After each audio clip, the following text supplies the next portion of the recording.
Chapitre 8. La boutique aux étoiles. 2 livres de saucisses, pur porc, dit Mary Poppins.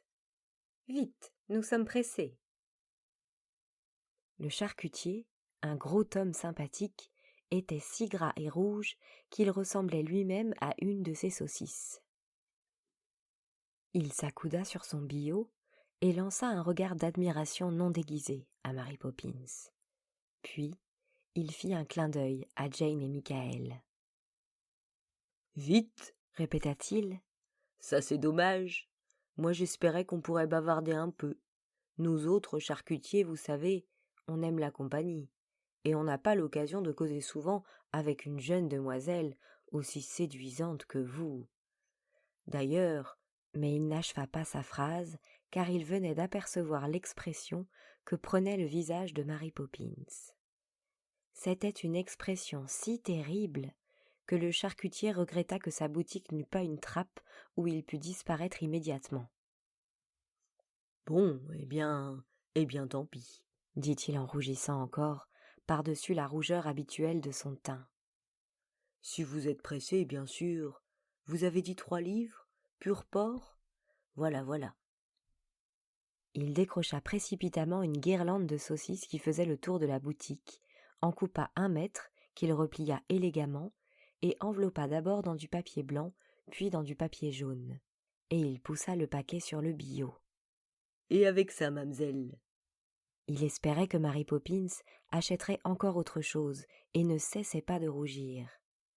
Mais Mary Poppins, avec un reniflement hautain, répondit « Avec ça, rien. » Elle saisit les saucisses, fit faire demi-tour à la voiture des jumeaux, et sortit de la charcuterie comme si le patron l'avait mortellement offensée. En passant devant la vitrine, elle regarda ses souliers neufs, qui s'y reflétaient, de jolis souliers de daim marron, avec 2 boutons. Jane et Michael marchaient sur ses talons, et se demandaient quand elle en aurait fini avec ses commissions, mais n'osaient pas lui poser de questions, à cause de son air furieux. Une fois dans la rue, Mary Poppins regarda de côté et d'autre, comme si elle était plongée dans un abîme d'indécision. Puis, tout à coup résolue, elle annonça « Marchand de poissons !» Elle fit faire un quart de tour à la voiture et s'arrêta net devant le voisin du charcutier. « 1 sole, 2 livres de colin, 1 kilo de crevettes et une langouste » dit Mary Poppins, en parlant si vite que le marchand de poissons n'aurait rien compris à sa commande s'il n'avait pas eu l'habitude de son style. À la différence du charcutier, le marchand de poissons était un homme long et maigre. On aurait dit qu'il n'avait pas de face, seulement 2 profils, et il avait l'air si triste. On avait toujours l'impression qu'il venait de pleurer ou qu'il allait s'y mettre. Jane disait qu'il devait être hanté depuis sa jeunesse par un chagrin secret. Michael pensait que la maman du marchand de poissons ne l'avait nourri que de pain sec et d'eau quand il était petit, et qu'il n'avait jamais pu l'oublier. « Et avec ça ?» demanda le marchand de poissons d'un ton désespéré, comme s'il était sûr qu'il n'y aurait rien d'autre. « Aujourd'hui, rien, » dit Mary Poppins. Le marchand de poissons secoua tristement la tête et ne parut pas du tout surpris. Aucune calamité ne pouvait l'étonner. Il ficela le paquet en soupirant et le plaça dans la voiture. « Mauvais temps, » remarqua-t-il en s'essuyant un œil avec le dos de la main. « Je crois bien que nous n'aurons pas d'été cette année. D'ailleurs, nous n'en avons jamais. »« Vous n'avez pas trop bonne mine, mademoiselle. » Personne n'a bonne mine, du reste. Mary Poppins rejeta la tête en arrière et lança d'un ton furieux. « Parlez pour vous !» Puis, elle guida la voiture avec tant d'impétuosité vers la porte qu'elle renversa un panier d'huîtres. « Il en a des idées, celui-là !» bougonnait-elle en regardant ses souliers neufs. Pas bonne mine, avec des souliers de daim marron à 2 boutons. Cet homme-là devait être fou. Sur le trottoir, elle s'arrêta pour consulter sa liste de commissions et pour cocher ce qu'elle avait déjà acheté. Michael sautillait d'un pied sur l'autre. « Mary Poppins, on rentre à la maison aujourd'hui ou on ne rentre pas ?» demanda-t-il d'un ton agacé.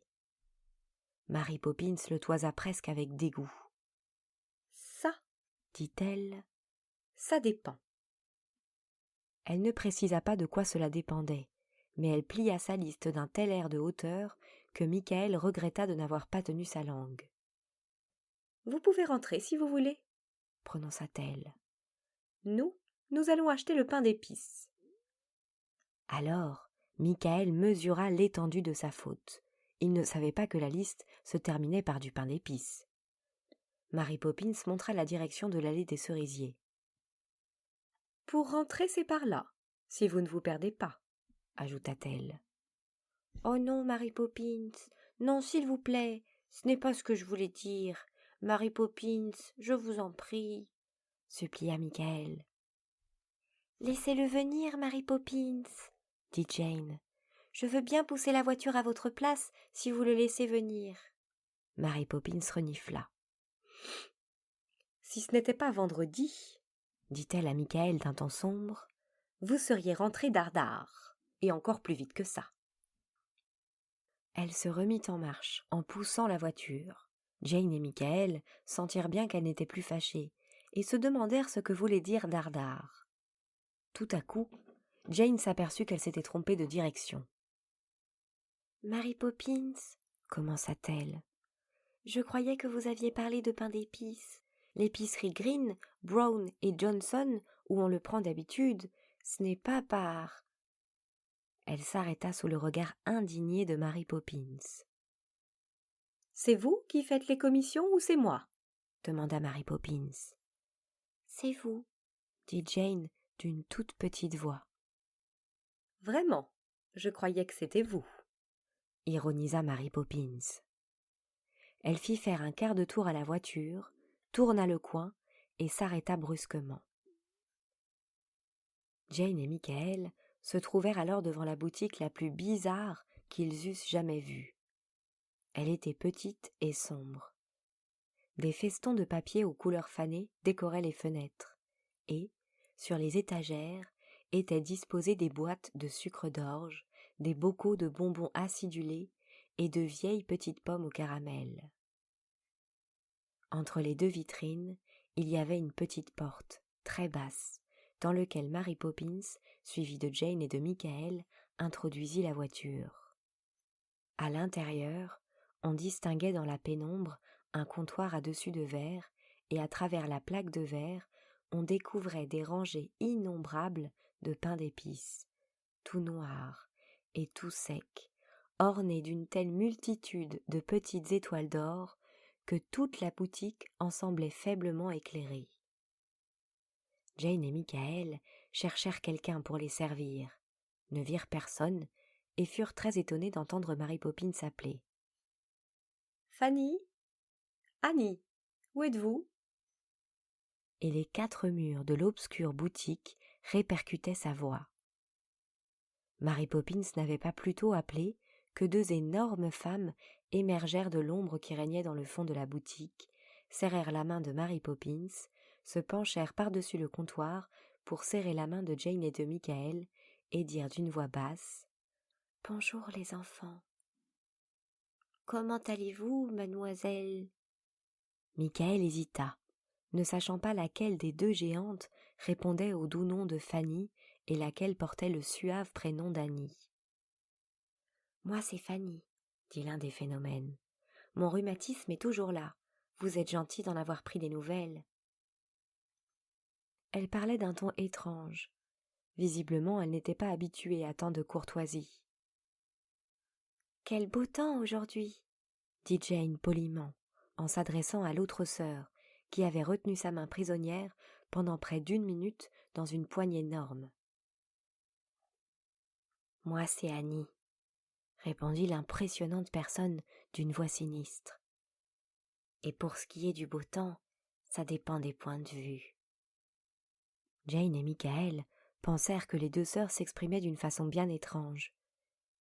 Mais il y eut plus étrange encore, car à ce moment, les 2 sœurs tendirent leurs bras interminables vers la voiture des jumeaux et insistèrent pour serrer énergiquement la main de John et de Barbara, qui furent si étonnés qu'ils se mirent à pleurer. Eh bien, qu'est-ce que c'est ?» demanda une petite voix aiguë et cassante du fond de la boutique. Dès qu'elles l'entendirent, Fanny et Annie, qui semblaient déjà tristes, parurent au comble de la désolation. Elles avaient l'air si effrayées, si mal à l'aise, que Jane et Michael comprirent aussitôt que les géantes auraient aimé se faire toutes petites. « Qu'est-ce donc que j'entends par là ?» poursuivait la voix flûtée en approchant. Et bientôt, à l'angle du comptoir de verre, apparut une petite bonne femme, toute ratatinée, toute parcheminée, avec de maigres mèches de cheveux gris et des jambes plus fluettes que des allumettes. On eût dit qu'elle était plus vieille que le monde lui-même, mais cela ne l'empêchait pas de courir vers les enfants avec autant de légèreté que si elle avait été encore une petite fille. « Eh bien, ça c'est une surprise. Mais c'est Mary Poppins avec John et Barbara Banks. Et Jane et Michael sont là aussi. Quelle bonne idée de venir me voir. Je suis sûre que je n'ai pas été aussi étonnée depuis le jour où Christophe Colomb a découvert l'Amérique. » Sa bouche édentée souriait de plaisir, et ses petits pieds avaient l'air de danser dans leurs petites bottines. Elle trottina jusqu'à la voiture, la balança doucement, et fit prendre à ses vieux doigts noueux des postures tellement fantastiques que John et Barbara cessèrent de pleurer et se mirent à rire. « Voilà qui est arrangé, » dit la vieille femme avec un petit rire sec. Puis, elle fit une chose très étrange. Elle prit 2 doigts de sa main gauche entre ceux de sa main droite, les cassa net, en donna un à John, l'autre à Barbara, et en quelques secondes, 2 nouveaux doigts repoussèrent au même endroit. Jane et Michael virent tout cela très distinctement. « C'est du sucre d'orge, ça ne peut pas leur faire de mal, » dit la vieille dame à Mary Poppins. « Venant de vous, Madame Cory, cela ne peut que leur faire du bien, » répondit Mary Poppins avec une civilité inaccoutumée. Michael ne put s'empêcher d'émettre une restriction. « Quel dommage, dit-il, que ce n'ait pas été des bonbons à la menthe. »« Cela arrive aussi, » dit Madame Cory avec optimisme. « Et ils sont excellents, je les suce moi-même quand je ne peux pas m'endormir, c'est très bon pour la digestion. »« Et la prochaine fois, qu'est-ce que ce sera ?» demanda Jane en contemplant les doigts de Madame Cory avec curiosité. « Justement, » dit Madame Cory, « c'est le hic. Je ne sais jamais à l'avance, il faut que j'en prenne le risque, comme Guillaume le Conquérant a dit devant moi à sa mère, qui lui conseillait de ne pas aller conquérir l'Angleterre. »« Vous devez être très vieille, » dit Jane en soupirant avec envie et en se demandant si elle aurait jamais autant de souvenirs que Madame Cory. Madame Cory rejeta sa tête grise en arrière et éclata de rire. « Vieille ? Pensez-vous, je suis toute jeunette comparée à ma grand-mère. Voilà une personne qui commence à être âgée, je ne dis pas. Moi, j'avais à peine une 20aine d'années au moment de la création du monde, et je peux vous dire que ça a fait du bruit. » Tout à coup, elle s'arrêta de parler et, regardant les enfants d'un air pénétrant. « Mais voilà que je bavarde, et vous n'êtes même pas servis. Je suppose, ma chère Mary Poppins, que vous êtes tous venus chercher du pain d'épices. »« Mais oui, Madame Cory, » répondit Mary Poppins poliment. De toute évidence, elle connaissait la vieille dame depuis fort longtemps. « Très bien. Fanny et Annie vous en ont-elles donné ?» La vieille dame regardait Jane et Michael en posant cette question. Jane secoua la tête. Derrière le comptoir, les 2 géantes répondirent à voix basse. « Non, maman, » dit mademoiselle Fanny. « Pas encore, maman, » dit mademoiselle Annie. « Nous allions justement. » Madame Cory se redressa alors de toute sa hauteur et considéra ces 2 énormes filles d'un œil furibond. Puis, d'une voix contenue mais sifflante et farouche, « Vous alliez justement. Vraiment, comme c'est curieux, pourrais-je savoir, Annie, qui t'a donné la permission de distribuer mes pains d'épices ?»« Personne, maman, et je ne les ai pas distribués non plus. Je pensais seulement. »« Tu pensais seulement. C'est fort aimable à toi, mais je te serais reconnaissante de ne pas penser du tout. S'il faut penser, je suis là, moi, » dit Madame Cory de sa voix douce et terrible. Puis, elle éclata d'un rire hargneux. « Mais regardez-la donc, poule mouillée, va. Ouf !» hurla-t-elle en tendant son index noueux vers sa fille. Jane et Michael regardèrent et virent une grosse larme qui coulait sur la vaste joue de mademoiselle Annie. Mais ils n'osèrent rien dire, car malgré sa petite taille, madame Corry les terrifiait. Cependant, dès qu'elle eut le dos tourné, Jane offrit son mouchoir à mademoiselle Annie. Avant de le rendre avec un regard de gratitude, la géante fut obligée de le tordre, car cette larme unique était si grosse qu'il en était tout trempé. « Et toi, Fanny, tu penses aussi quelque chose ?» demanda madame Corry en se tournant vers sa deuxième fille.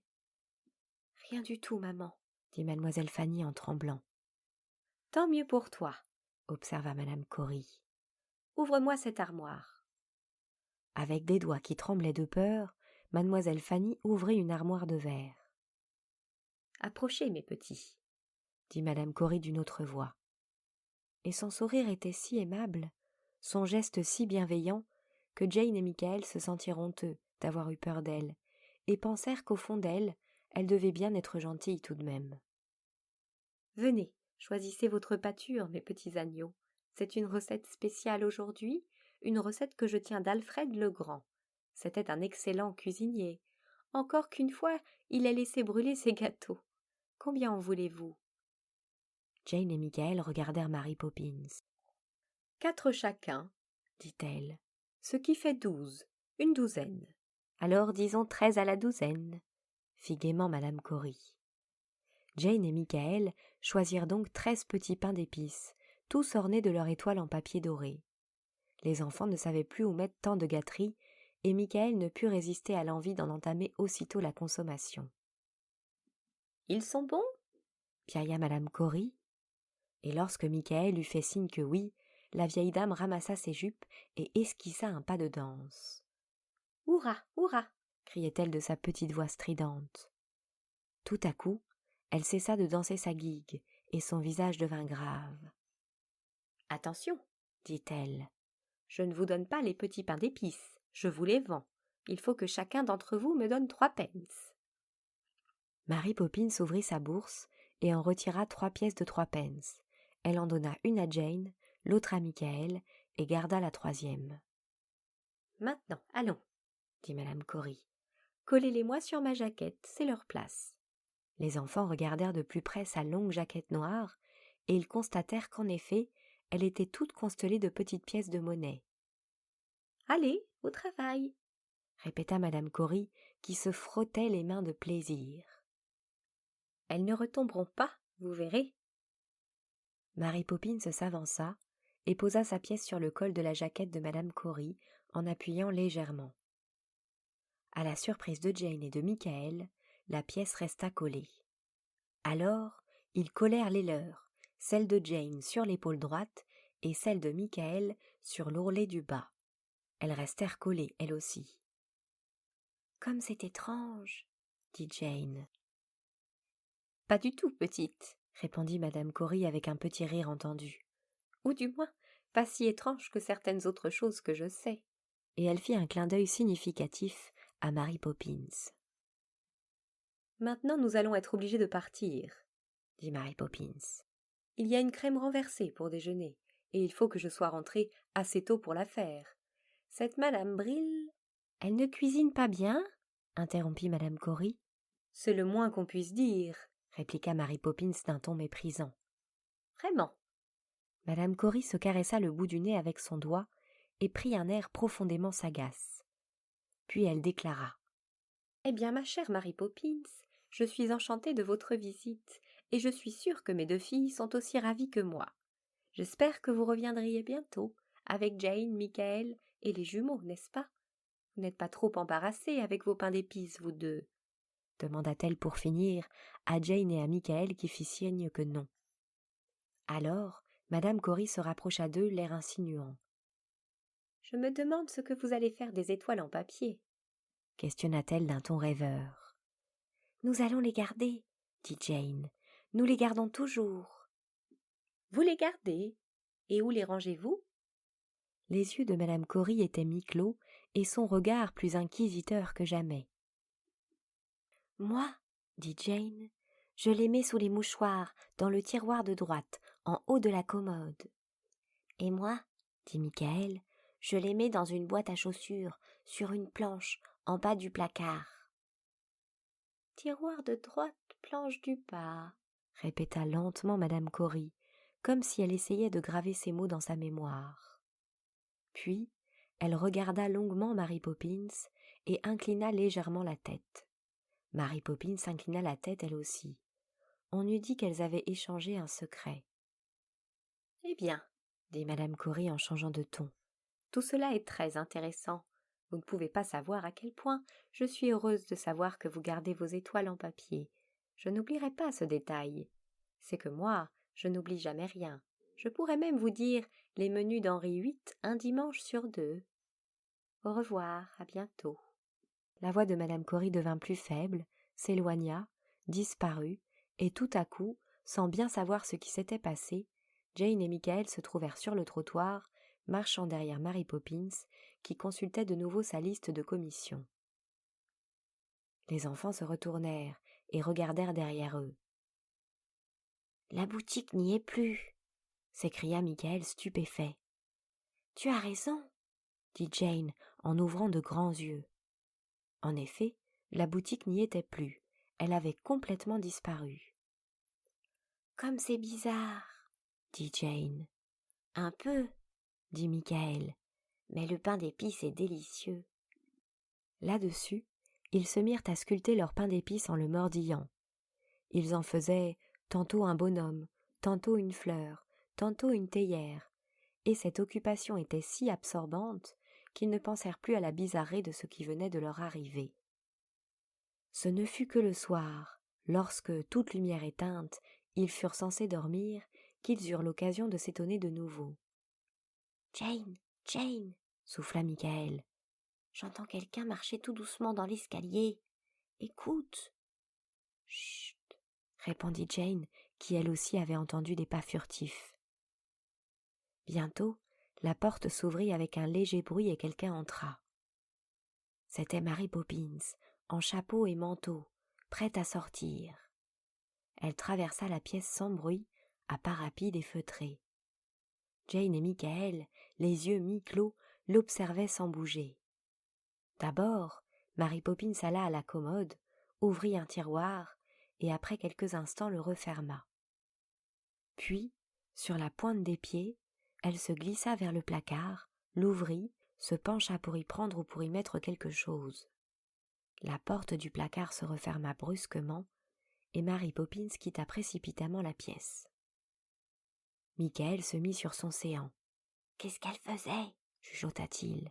« Je ne sais pas, » répondit Jane sur le même ton. « Elle avait peut-être oublié ses gants ou ses souliers ou... »« Michael, écoute !» Il tendit l'oreille. Un bourdonnement de voix, basse mais surexcitée, montait du jardin. D'un bond, Jane sortit du lit et fit signe à Michael de la suivre. Pieds nus, ils se glissèrent vers la fenêtre et regardèrent ce qui se passait. Dans l'allée, ils aperçurent 3 silhouettes, une toute petite et 2 gigantesques. « Ce sont madame Cory, madame Fanny et madame Annie, » chuchota Jane. Elle ne se trompait pas. Les 3 femmes formaient un groupe bien étrange. Madame Cory avait les yeux rivés sur le numéro 17, qu'elle regardait à travers la grille. Madame Fanny portait sur son épaule robuste 2 interminables échelles.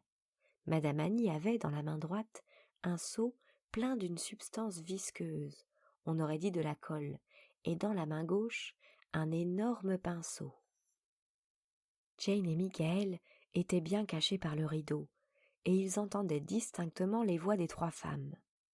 « Elle est en retard, » disait madame Cory, partagée entre la colère et l'anxiété. Madame Fanny remit les échelles en équilibre sur son épaule et murmura timidement. « Peut-être l'un des enfants est-il malade et n'a-t-elle pas pu... » « Se libérer à temps, » suggéra madame Annie avec quelque nervosité. « Silence !» commanda madame Cory d'un ton furieux, en marmonnant quelque chose à propos de 2 grandes bêtasses de girafes, allusion transparente à ces 2 malheureuses filles. Écoutez !» siffla tout à coup madame Cory en penchant la tête de côté pour écouter elle-même comme font les petits oiseaux. On entendit la porte d'entrée s'ouvrir et se refermer. Des pas crissèrent dans le jardin. Madame Cory sourit et agita la main en signe de bienvenue. Mary Poppins, un panier au bras, venait de sortir de la maison.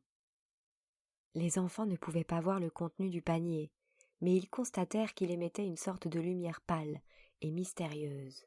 « Dépêchons-nous, nous sommes pressés, » dit madame Cory en prenant Mary Poppins par le bras. « Un peu de nerfs, vous deux. » Elle s'éloigna, suivie de mademoiselle Fanny et de mademoiselle Annie, qui faisaient tous leurs efforts pour paraître avoir du nerf, mais sans succès. Les deux géantes, pliées sous le poids de leur fardeau, marchaient en traînant les pieds d'un air lamentable. Jane et Michael virent les 4 conspiratrices grimper la colline des cerisiers, tourner à gauche et déboucher sur un espace découvert où il poussait de l'herbe et du trèfle. Là, elles s'arrêtèrent. Madame Annie déposa son seau de colle. Madame Fanny fit glisser à terre ses 2 échelles. Elle les plaça face à face et debout. Chacune des 2 sœurs s'occupa à en maintenir une dans cette position. « Qu'est-ce qu'elles veulent donc faire ?» demanda Michael la bouche ouverte. Jane n'eut pas besoin de répondre, le spectacle était suffisamment clair. Dès que mademoiselle Fanny et mademoiselle Annie eurent installé leurs échelles, de telle sorte que l'échelon le plus bas était à ras de terre et l'échelon le plus haut semblait appuyé contre le ciel, madame Cory ramassa ses jupes, empoigna le pinceau d'une main et le seau de colle de l'autre, puis elle commença à grimper sur la première échelle. Mary Poppins, son panier au bras, escalada la seconde. Les enfants n'étaient pas au bout de leur surprise. Aussitôt arrivée en haut de l'échelle, madame Cory plongea son pinceau dans la colle et commença à en badigeonner le ciel. Chaque fois qu'elle avait donné un coup de pinceau, Mary Poppins retirait quelque chose de brillant de son panier et appliquait l'objet contre le ciel. Lorsqu'elle eut retiré sa main, les enfants virent que c'étaient les étoiles en papier qu'elle collait ainsi. Dès qu'elles étaient en place, les étoiles se mettaient à scintiller furieusement et à envoyer dans toutes les directions de longs rayons dorés. « Ce sont les nôtres !» s'écria Michael. « Nos étoiles à nous ! Elle croyait que nous dormions et elle est venue nous les prendre. » Jane, elle, ne disait rien. Elle regardait madame Cory qui badigeonnait le ciel de colle. Mary Poppins qui collait les étoiles, madame Fanny et madame Annie qui déplaçaient les échelles à mesure que le ciel se remplissait. Enfin, ce fut fini.